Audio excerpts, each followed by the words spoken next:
Cool FM. Beaulieu dans le retour. Une autre bonne raison, je suis content d'arriver à cette heure-là et vous retrouver, mesdames et messieurs, c'est que j'arrive juste à temps pour la chronique du pavillon du cœur. Et puis, on a de la belle visite dans le studio aujourd'hui. Comment ça va? Ça va très bien. Première fois à la radio. Première fois à la radio. Présente-toi, s'il te plaît. Donc, moi, c'est Cindy Labbé. En fait, je suis coordonnatrice du département d'activité physique et kinésiologue au pavillon du cœur depuis 2019. Donc, ça fait déjà 7 ans que je suis là et c'est la première fois que je viens à la radio. Bon, génial. On casse la glace ensemble aujourd'hui. Exactement. Super. Ben Cindy, très content de t'accueillir aujourd'hui.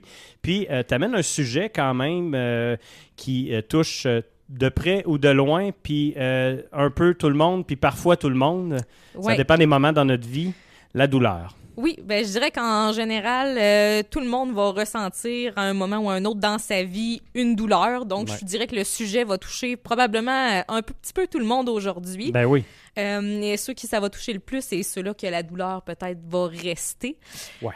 Donc, complexe ces douleurs. Puis quand on a une douleur qui reste, on veut à tout prix tout faire pour qu'elle s'en aille. Fait qu'on va essayer beaucoup de choses. C'est-tu là qu'on parle du fameux mot douleur chronique ou des choses comme ça? Ça veut dire que ça persiste dans le temps, ça dure dans le temps, c'est ça? Oui, c'est ça. Fait qu'aussitôt que la douleur est présente là, depuis plus de 3 mois, on appelle ça chronique. Chronique, OK. Ouais. Wow. Ça, c'est pas facile. Non, ça doit pas être facile. Là. Personnellement, moi, j'en ai pas. Oui. Mais on n'est pas... on n'est jamais à l'abri. On n'est pas à l'abri de ça, là, c'est non, ça. C'est ça. Donc, on n'est pas fou face à la douleur, là. C'est un réflexe qui est logique. C'est un réflexe de l'être humain qu'on veut un petit peu se protéger de ça. Fait que d'essayer de faire tout mouvement qui va éviter qu'on va se faire encore plus mal. Tu as dit le bon mot, j'avais le mot « éviter » en tête. Là. C'est ça qu'on va vouloir faire à tout prix. Oui, il y a des gens qui évitent. Parce que des fois, c'est complexe quand même, la douleur. Des fois, on peut avoir des résultats d'un IRM pour 2 personnes qui sont différentes, qui sont quand même similaires, mais les personnes, ils ressentent vraiment pas les mêmes symptômes dans le quotidien, ça les affecte pas de la même façon. Donc vraiment, c'est un aspect où est-ce que ça va être l'individualisation de l'approche là, pour chacune des personnes qui va être à prioriser parce que chaque personne va pas réagir de la même façon non plus. Non, clairement. Fait qu'à court terme, quand on a mal, ben ça va soulager d'éviter de faire ce qui fait mal, mais à long terme, ben ça peut causer un petit peu plus de problèmes parce que ça va renforcer un petit peu l'hypersensibilité qu'on a au niveau de notre système nerveux.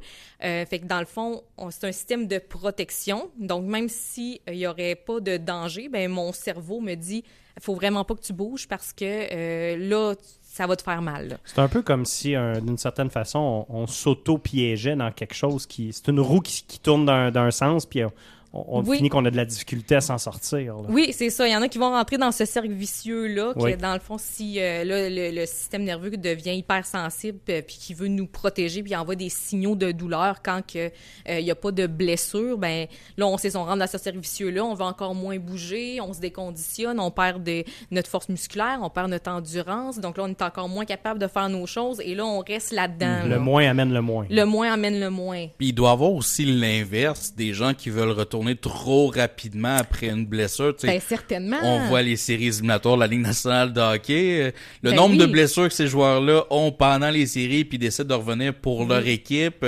Ça peut être pour soi-même, mais pour, mettons, dans une équipe de hockey, une équipe de sport, gagner une tu vas série. Revenir le plus rapidement possible pour aider ton équipe. Oui, c'est ça, en série. Puis après ça, ils vont aller en physio une couple de... longtemps un après. petit bout de temps, là. Mais pour monsieur, madame, tout le monde, ces temps-ci, là, c'est « Hey, je file bien aujourd'hui, là. Je vais aller clencher mon jardinage. » Ouais, me semble, là, ça va bien aujourd'hui, là. On va tout faire ça avant midi, j'ai un peu moins de douleur, fait que go, on y va. Let's go. Puis là, tu sais, à soir, là, ben, la douleur va faire un pic, là, puis la personne va avoir de la misère à marcher, là. C'est ça. Fait que là, tu sais, on est dans ça, là, ces temps-ci. L'hiver, c'est, une belle journée, tu sais, je vais aller pelleter. Mais tu sais, si on pelle trop, puis là, qu'on augmente nos douleurs, ben là, c'est pas mieux. C'est pas mieux, on va pas dans une solution de notre problème. Mm-hmm.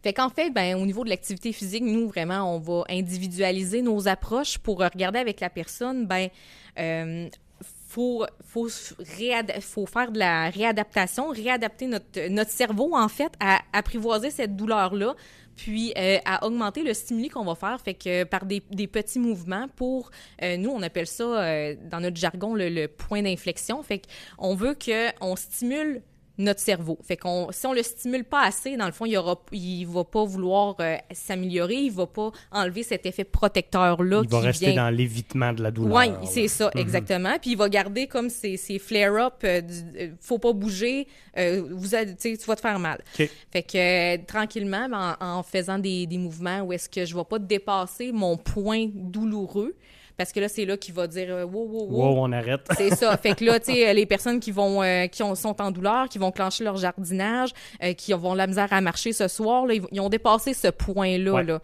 Donc, ce point-là, c'est d'aller où est-ce que je vais être capable de encore faire mes choses, mais il faut y aller tranquillement, progressivement. On le réaccoutume à petite dose. Là. Oui, exactement. Puis c'est ça, c'est les petites doses qui fait qu'à un moment donné, on est capable d'avoir un petit peu plus le dessus sur ces douleurs-là qu'on vit dans le quotidien quand c'est rendu justement chronique.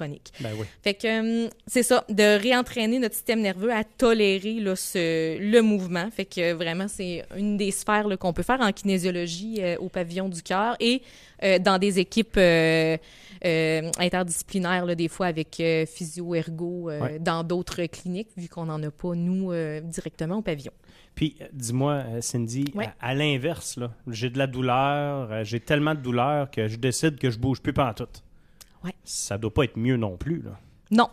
Ben non, c'est ça. Fait qu'on vient dans ce cercle vicieux-là, qu'on va faire beaucoup de capacités, puis qu'à un moment donné, ben plus on vieillit, plus c'est dur d'aller chercher ces capacités-là qu'on perd. Puis on le voit, là, des fois, les gens là, qui sont hospitalisés, par exemple, là, 10 jours à l'hôpital, là, ils reviennent, ils ont tellement perdu de capacité, de force musculaire, d'endurance, de capacité cardio-respiratoire. Hein? Ouais. Ça va très, très, très vite. En 10 jours, on voit la différence, puis les gens aussi le voient. Là. Fait que si on arrête de bouger, ben, ça fait 3 mois que j'ai mal, puis j'ai arrêté de bouger. Genre, j'ai perdu des capacités. La pente pour remonter va être à pic. Oui, c'est ça. Fait que c'est ça. S'il y a de la douleur, ben c'est d'avoir de l'accompagnement aussi, d'avoir des personnes qui peuvent nous aider. Ben oui, chose que vous faites au pavillon. Là. Oui, exactement, pour bouger intelligemment. C'est vraiment intéressant. C'est des sujets qu'on aborde pas souvent parce que, tu sais, c'est la douleur, on se dit, crime, c'est pas... après ma barre, c'est pas positif comme sujet, mais quand on y pense...